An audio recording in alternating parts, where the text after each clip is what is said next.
감사합니다. 대출학교입니다.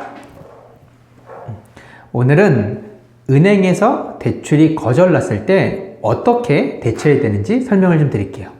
저희가 보통 은행 직원한테 대출을 의뢰를 하고 나서 안 된다라는 대답을 들으면 약간 좀 주눅이 드는 게 사실인 것 같아요. 저 또한 약간 주눅이 좀 들고요. 그래서 안 된다는 얘기를 들으면 알겠다라고 나오게 되는 경우가 많은 것 같아요. 근데 제가 오늘 드리고자 하는 얘기는 은행에서 거절됐을 때 이렇게 하라 라는 건데요. 예를 들어서 저는 사업자 대출을 많이 취급을 하다 보니까 사업자 대출은 지점이나 담당자마다 조금씩 다르거든요. 그래서 예를 들어서 신규 법인 사업자 대출을 취급을 한다고 가정을 한번 해볼게요. 어떤 분이 법인에 대해서 열심히 공부를 하고 나도 한번 법인을 운영을 한번 해봐야겠다 해서 신규 법인 사업자를 내고 나서 대출을 받으려고 하는데, 먼저 저희가 보통 어디를 먼저 가죠? 집 앞에 있는 은행 혹은 거래가 평소에 있었던 은행을 먼저 갈 거예요. 그걸 갔는데 은행 담당자가 뭐 여러저러한 사유를 대면서 결론은 대출이 안 된다라고 한번 가정을 한번 해볼게요. 그러면 저희 입장에서는 약간 분명히 대출이 된다라고 들었는데 이렇게 가정하고 또 나올 거예요. 생각을 하고 나오는데, 그러면 또 집 앞에 있는 다른 은행으로 가겠죠. 다른 은행으로 갔는데 그 담당자가 또 장황하게 설명을 하면서 단호하게 대출이 안 됩니다라고 얘기를 드리면 그분 머릿속에는 이미 신규 법인이 대출이 어렵구나 이렇게 강하게 생각할 확률이 쉬워요. 근데 다시 또 다른 은행 그래 속는 셈 치고 한 번 더 가보자 라고 생각을 해서 다른 은행을 갔는데 그 은행에서도 동일하게 신규 법인은 대출이 안 됩니다. 기존 법인만, 매출이 많은 법인만 대출이 가능합니다 라는 얘기를 들으면 그분 머릿속에는 이 법인사업자, 신규 법인사 대출이 어렵구나 이렇게 단정 지을 확률이 굉장히 높아요.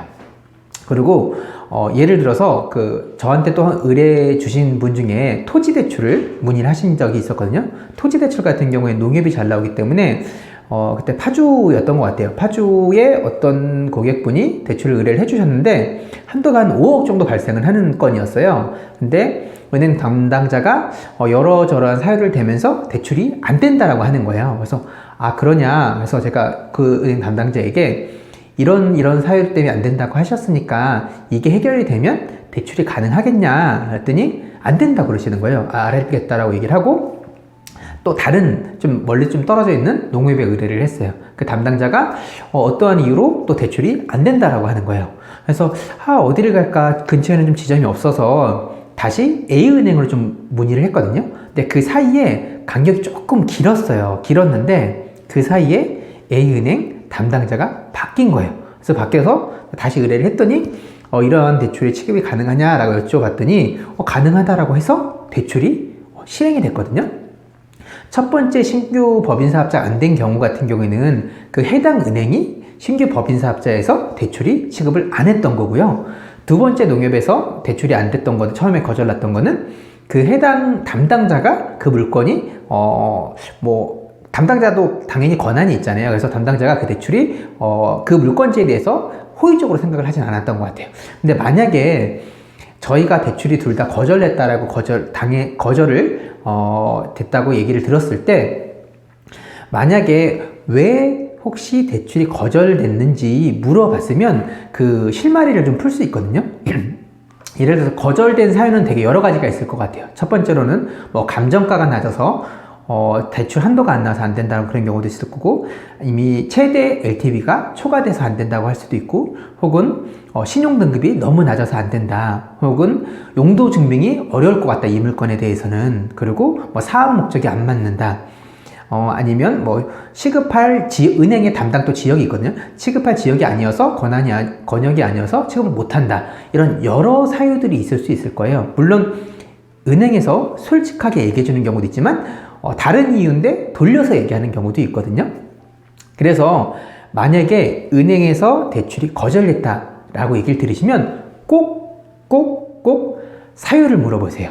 어떠한 이유 때문에 대출이 거절됐는지 꼭 물어보셔야 돼요. 그리고 만약 거절됐다 그러면 이 해당 지점만 대출이 거절이 되는 건지, 혹은 이 은행 브랜드 전체가 다 거절이 될 만한 사유인 건지, 혹은 이 금융권 전체가 다 안 되는 사회인 건지 이거에 따라서 또 다를 것 같아요. 근데 은행 담당자도 예를 들어서 한 은행 그 상품만 취급을 하기 때문에 다른 은행 상품을 좀 모르는 경우가 있거든요. 대출도 분야가 좀 많이 나뉘어져 있어요, 세밀하게. 그래서 그 담당자가 다른 그 전체적인 그 안목을 볼 수 있다라 그러면 이거는 우리 은행은 안 되지만 다른 은행은 될 수 있다. 혹은 우리 지점은 안 되지만 다른 지점은 될 수 있다. 이렇게 설명을 하실 수 있거든요. 그래서 만약에 오늘 결론은 은행에서 거절이 났다. 그러면 꼭 대신 은행 직원이랑 싸우시는 건 안 돼요. 꼭 싸우지 마시고 사유를 부드럽게 한번 물어보세요. 부드럽게 물어보셔서 그 원인을 알면 저는 충분히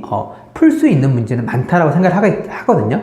물론 시간과 노력이 좀 필요하겠지만 은행에서 거절되면 꼭 사유를 한번 물어보시면 앞으로 풀 수 있는 숙제는 굉장히 많다라고 생각이 들어요. 그래서 오늘 주제는 은행에서 거절나면 꼭 이걸 물어봐라. 그건 사유를 꼭 물어보라고 말씀드리고 싶네요. 그래서 혹시 제 영상이 도움이 되셨다면 구독과 좋아요 부탁드릴게요.